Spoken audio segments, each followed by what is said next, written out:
S, ಮುಂದಿನ CM ಯಾರು ಅನ್ನೋ ಪ್ರಶ್ನೆ ಸಾಕಷ್ಟು ಕುತೂಹಲವನ್ನ ಮೂಡಿಸ್ತಾ ಇದೆ.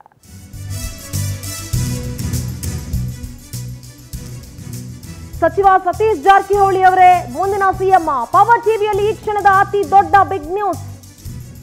ಸಿಎಂ ಸಿದ್ದರಾಮಯ್ಯ ಪುತ್ರ ಯತೀಂದ್ರ ಹೊಸ ಬಾಂಬ್ ಸಿಡಿಸಿದ್ದಾರೆ. ಪರೋಕ್ಷವಾಗಿ ಜಾರಕಿಹೊಳಿ ಮುಂದಿನ ಸಿಎಂ ಅಂತ ಯತೀಂದ್ರ ಹೇಳಿದ್ದಾರೆ. ಜಾರಕಿಹೊಳಿ ಕುಟುಂಬಕ್ಕೆ ಒಲಿಯುತ್ತಾ ಹಾಗಾದ್ರೆ ಸಿಎಂ ಪಟ್ಟ? ನವೆಂಬರ್ ಕ್ರಾಂತಿ ಮುನ್ಸೂಚನೆಯನ್ನ ನೀಡಿದ್ರ ಯತೀಂದ್ರ.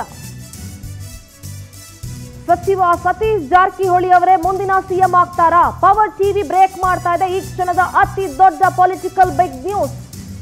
ಸಿಎಂ ಸಿದ್ದರಾಮಯ್ಯ ಅವರ ಪುತ್ರ ಯತೀಂದ್ರ ಹೊಸ ಬಾಂಬ್ ಸಿಡಿಸ್ತಾ ಇದ್ದಾರೆ. ನಮ್ಮ ತಂದೆಯವರು ತಮ್ಮ ರಾಜಕೀಯ ಕೊನೆಗಾಲದಲ್ಲಿದ್ದಾರೆ. ವೈಚಾರಿಕವಾಗಿ ಪ್ರಗತಿಪರ ತತ್ವ ಸಿದ್ಧಾಂತದ ನಾಯಕರು ಬೇಕು. ಸತೀಶ್ ಜಾರಕಿಹೊಳಿ ಅವರು ಈ ಜವಾಬ್ದಾರಿಯನ್ನ ನಿಭಾಯಿಸ್ತಾರೆ. ನಮ್ಮ ತಂದೆಯವರು ಈಗ ರಾಜಕೀಯ ಕೊನೆಗಾಲದಲ್ಲಿದ್ದಾರೆ ಅಂತ ಯತೀಂದ್ರ ಸಿದ್ದರಾಮಯ್ಯ ಹೇಳಿದ್ದಾರೆ. ಈ ಹಿಂದೆ 5 ವರ್ಷವೂ ನಮ್ಮ ತಂದೆಯವರೇ ಸಿಎಂ ಆಗಿರ್ತಾರೆ ಅಂತ ಹೇಳ್ತಾ ಇದ್ರು. ಆದ್ರೆ ಈಗ ರಾಯಬಾಗ್ ತಾಲೂಕಿನ ಕಪ್ಪಲಗುದ್ದಿಯಲ್ಲಿ ಯತೀಂದ್ರ ಹೊಸ ಬಾಂಬ್ ಸಿಡಿಸಿದ್ದಾರೆ. ಶ್ರೀ ಸಂತ ಕನಕದಾಸರ ಮೂರ್ತಿಯ ಲೋಕಾರ್ಪಣೆ ವೇಳೆ ಈ ಹೇಳಿಕೆಯನ್ನ ಕೊಟ್ಟಿದ್ದಾರೆ. ಡಿಸಿಸಿ ಚುಕ್ಕಾಣಿ ನಂತರ ಸತೀಶ್ ಜಾರಕಿಹೊಳಿಗೆ ಗುಡ್ ನ್ಯೂಸ್ ಸಿಗುತ್ತಾ ಹಾಗಾದ್ರೆ? ಪ್ರತಿ ಬಾರಿ ಮಾತುಗಳು ಬಂದಾಗ್ಲೂ, ಮುಖ್ಯಮಂತ್ರಿ ಬದಲಾವಣೆ ಮಾತು ಬಂದಾಗ್ಲೂ ನಮ್ಮ ತಂದೆಯವರೇ 5 ವರ್ಷ ಮುಖ್ಯಮಂತ್ರಿಗಳಾಗಿರ್ತಾರೆ ಅಂತ ಹೇಳ್ತಾ ಇದ್ರು ಯತೀಂದ್ರ ಸಿದ್ದರಾಮಯ್ಯ. ಆದ್ರೆ ಈಗ ನವೆಂಬರ್ ಕ್ರಾಂತಿಯ ಮುನ್ಸೂಚನೆ ನೀಡಿದ್ರ ಅಂತ ಅನ್ನಿಸ್ತಾ ಇದೆ. ಸಚಿವ ಸತೀಶ್ ಜಾರಕಿಹೊಳಿ ಅವರೇ ಮುಂದಿನ ಸಿಎಂ ಆಗ್ತಾರಾ? ಈ ಎಲ್ಲ ವೈಚಾರಿಕ ನಡೆಗಳನ್ನ ಸತೀಶ್ ಜಾರಕಿಹೊಳಿ ಅವರು ನಿಭಾಯಿಸ್ತಾರೆ ಅಂತ ಯಾಕೆ ಹೇಳಿದ್ರು ಹಾಗಾದ್ರೆ ಯತೀಂದ್ರ? ಏನ್ ಮಾತಾಡಿದ್ದಾರೆ ಕೇಳಿಸ್ಕೊಳ್ಳೋಣ. ಇವತ್ತು ತಂದೆಯವರು ಇನ್ನೇನು ರಾಜಕೀಯ ಕೊನೆಗಾಲದಲ್ಲಿ ಇದ್ದಾರೆ, ಅವರ ರಾಜಕೀಯ ಬದುಕಿನ ಕೊನೆ ಘಟ್ಟದಲ್ಲಿದ್ದಾರೆ. ಅಂತ ಸಮಯದಲ್ಲಿ ಈ ರೀತಿ ವೈಚಾರಿಕವಾಗಿ ಪ್ರಗತಿಪರವಾದಂತಹ ಸಿದ್ಧಾಂತ ಇಟ್ಕೊಂಡಿರೋರಿಗೆ ಮಾರ್ಗದರ್ಶನ ಮಾಡೋದಕ್ಕೆ, ಅವ್ರಿಗೆ ನೇತೃತ್ವ ವಹಿಸ್ಕೊಳ್ಳೋಕೆ ಒಬ್ರು ನಾಯಕರು ಬೇಕು. ಜಾರಕಿಹೊಳಿ ಅವರು ಅಂತ ಒಂದು ಜವಾಬ್ದಾರಿನ ವಹಿಸ್ಕೋತಾರೆ. ಕಾಂಗ್ರೆಸ್ ಪಕ್ಷ ಸಿದ್ಧಾಂತ ನಂಬಿಕೆ ಇಟ್ಕೊಂಡಿರುವಂತ ಎಲ್ಲ ರಾಜಕಾರಣಿಗಳಿಗೆ, ಯುವ ನಾಯಕರಿಗೆ ಅವ್ರು ಮಾದರಿಯಾಗಿ ನಮ್ಮನ್ನು ಮುನ್ನಡೆಸ್ತಾರೆ ಅನ್ನೋ ಒಂದು ನಂಬಿಕೆ ನನಗಿದೆ.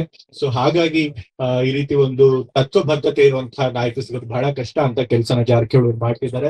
ಅಂತ ಕೆಲಸ ಮುಂದುವರಿಸಲಿ ಅಂತ ಹೇಳಿ ನಾನು ಕೇಳ್ಕೊಳ್ತಾ, ಇವತ್ತು ತಂದೆಯವರು ಇನ್ನೇನು ರಾಜಕೀಯ ಕೊನೆಗಾಲದಲ್ಲಿ ಇದ್ದಾರೆ, ಅವರ ರಾಜಕೀಯ ಬದುಕಿನ ಕೊನೆ ಘಟ್ಟದಲ್ಲಿದ್ದಾರೆ. ಅಂತ ಸಮಯದಲ್ಲಿ ಈ ರೀತಿ ವೈಚಾರಿಕವಾಗಿ ಪ್ರಗತಿಪರವಾದಂತಹ ಸಿದ್ಧಾಂತ ಇಟ್ಕೊಂಡಿರೋರಿಗೆ ಮಾರ್ಗದರ್ಶನ ಮಾಡೋದಕ್ಕೆ, ಅವ್ರಿಗೆ ನೇತೃತ್ವ ವಹಿಸ್ಕೊಳ್ಳೋಕೆ ಒಬ್ರು ನಾಯಕರು ಬೇಕು. ಜಾರಕಿಹೊಳಿ ಅವರು ಅಂತ ಒಂದು ಜವಾಬ್ದಾರಿನ ವಹಿಸ್ಕೋತಾರೆ. ಕಾಂಗ್ರೆಸ್ ಪಕ್ಷ ಸಿದ್ಧಾಂತ ನಂಬಿಕೆ ಇಟ್ಕೊಂಡಿರುವಂತ ಎಲ್ಲ ರಾಜಕಾರಣಿಗಳಿಗೆ, ಯುವ ನಾಯಕರಿಗೆ ಅವ್ರು ಮಾದರಿಯಾಗಿ ನಮ್ಮನ್ನು ಮುನ್ನಡೆಸ್ತಾರೆ ಅನ್ನೋ ಒಂದು ನಂಬಿಕೆ ನನಗಿದೆ. ಸೊ ಹಾಗಾಗಿ ಈ ರೀತಿ ಒಂದು ತತ್ವಬದ್ಧತೆ ಇರುವಂತಹ ನಾಯಕರು ಸಿಗೋದು ಬಹಳ ಕಷ್ಟ. ಅಂತ ಕೆಲಸನ ಜಾರಕಿಹೊಳಿ ಮಾಡ್ತಿದ್ದಾರೆ.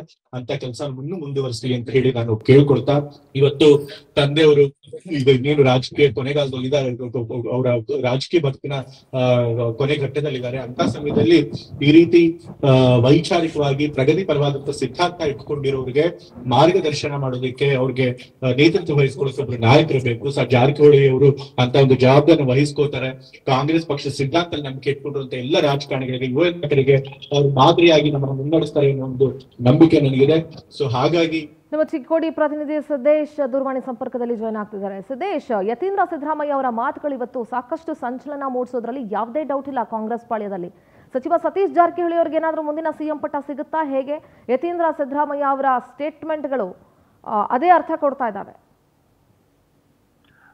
ನಿಜ ಸಂದೂರ, ಏನಂತಂದ್ರೆ ಕಳೆದ 1 ವರ್ಷದ ಮೇಲ್ಪಟ್ಟದ ಸಮಯ ಕಳೆದಿದೆ. ಅವಾಗ್ಲಿಂದನೂ ಕೂಡ ಏನು ಒಂದು ರಾಜಕೀಯ ವಲಯದಲ್ಲಿ ಒಂದು ಚರ್ಚೆ ಇತ್ತು. ಏನಂತಂದ್ರೆ ಡಿ ಕೆ ಶಿವಕುಮಾರ್ ಮತ್ತೆ ಸಿಎಂ ಸಿದ್ದರಾಮಯ್ಯ ನಡುವೆ ಏನು ಒಂದು ಸಿಎಂ ಕುರ್ಚಿಗಾಗಿ ಒಂದು ಜಗ್ಗಾಟ ನಡೆದಿದೆ. ಹಾಗಾಗಿ ಇದಕ್ಕೆ ಒಂದು ಸೂತ್ರ ತಂತ್ರ ರೂಪಿಸಬೇಕಂತಂದ್ರೆ ಬೆಳಗಾವಿಯಲ್ಲಿ ಒಂದು ಪವರ್ ಸೆಂಟರ್ ಇದೆ. ಆ ಪವರ್ ಸೆಂಟರ್ ಇಂದಾನೇ ಇನ್ ಮುಂದೆ ನಾಯಕತ್ವವನ್ನು ಕೊಡೋಣ ಅಂತ ಅನ್ನುವ ಮುಖಾಂತರ ಅಹಿಂದ ನಾಯಕರಾದ ಸತೀಶ್ ಜಾರಕಿಹೊಳಿಗೆ ಮುಂದಿನ ಸಿಎಂ ಪಟ್ಟ ನೀಡುವ ಏನು ಮುನ್ಸೂಚನೆಗಳು ಸುಮಾರು 1 ವರ್ಷದಿಂದ ರಾಜಕೀಯ ವಲಯದಲ್ಲಿ ಆಗ್ತಾ ಇತ್ತು.